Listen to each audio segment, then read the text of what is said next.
So today we're in Mark chapter 7, and there are some good truths here about tradition and also about humility. So it starts out in Mark chapter 7, followers of tradition. And so let's just pick it up in verse 3. It talks about where it says, "The Pharisees and all the Jews do not eat unless they carefully wash their hands, thus observing the traditions of the elders."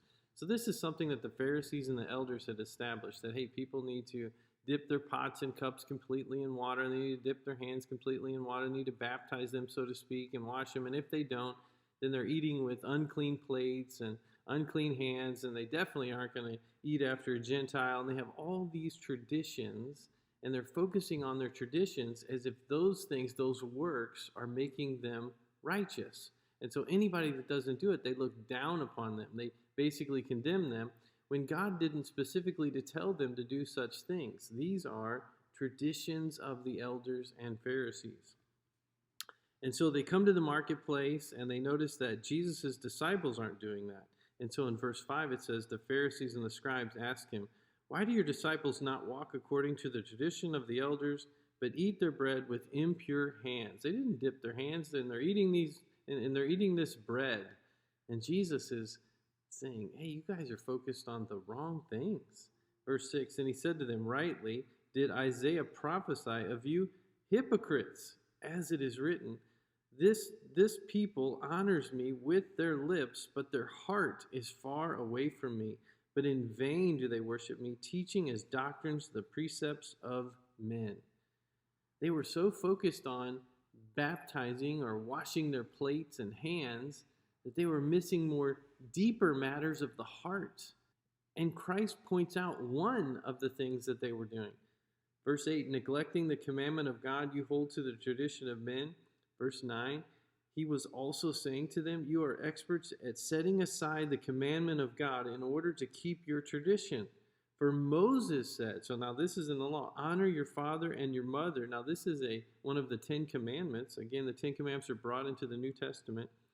"'Honor your father and your mother, and he who speaks evil of father or mother is to be put to death. But you say, if a man says to his father or mother, whatever I have that would help you is Corban, that is to say, given to God, you no longer permit him to do anything for his father or mother, thus invalidating the word of God by your tradition, which you have handed down, and you do many things such as that.'"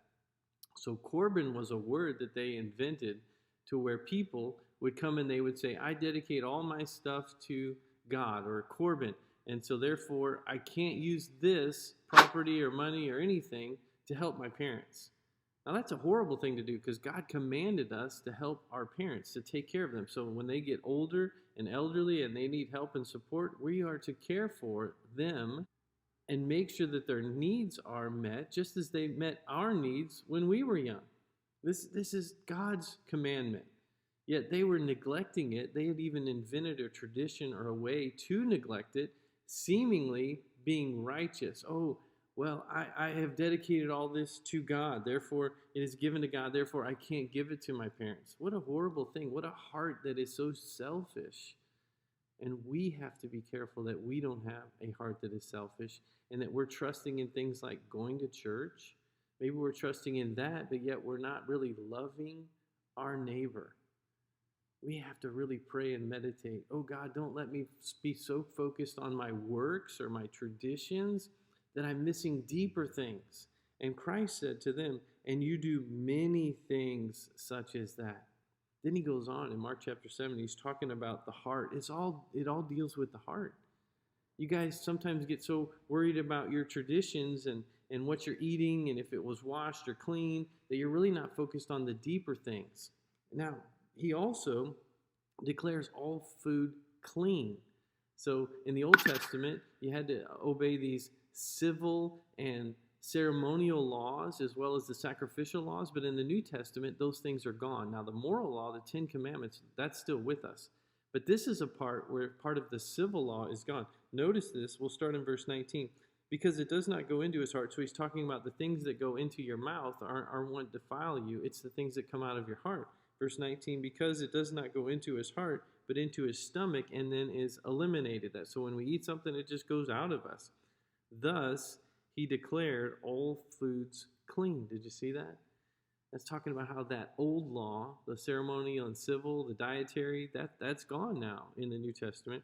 And he was saying that which proceeds out of the man, that is what defiles the man. For from within, out of the heart of men, proceed the evil thoughts, the fornications, the thefts, the murders, the adulteries, the deeds of coveting and wickedness, as well as deceit, sensuality, envy, slander, pride, and foolishness.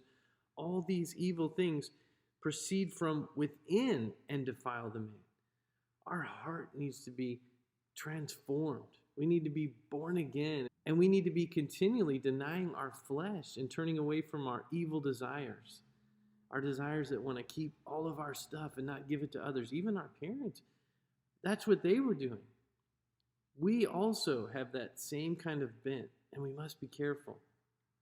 Now, in the rest of the chapter, it talks about this Gentile woman who has great faith. Now, Jesus came for the lost sheep of Israel. That's who he first came for. And then the gospel does eventually go out to the Gentiles. But first he came to the Jews.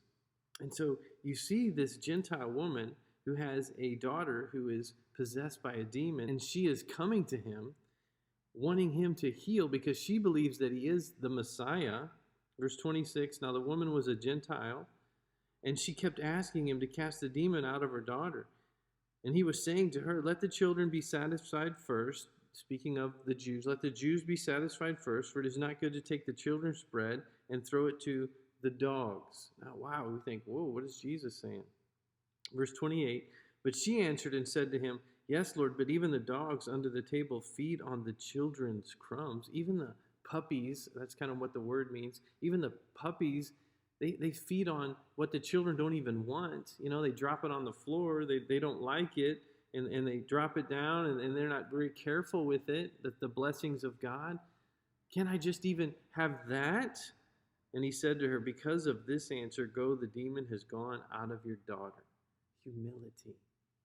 We need to be humble. Christ is Lord, and all of us are his creations. And we don't need to be elevating ourselves even after we've accepted Christ and thinking that we are something so great. We need to be so humble that we are focused on honoring God in everything that we do and say. And that we're focused on not just honoring him, but loving people, loving his creations. And making sure that our heart is right. And making sure that all of these things that come out of our heart are being transformed and becoming, instead of hate, we now love. Instead of coveting, we now give. We need to be transformed by the Spirit of God. And making sure that our traditions we're not focused on, and making sure that we are humble as this woman was. Humble knowing that, hey, God is Lord of all. And I need to serve him and I need to serve others. I hope you have an awesome day. Find a way to love God today. Find some ways to love others today. Look at Mark chapter 7 if you haven't. There's some really neat truths in there. And then we'll look at Mark 8 next time.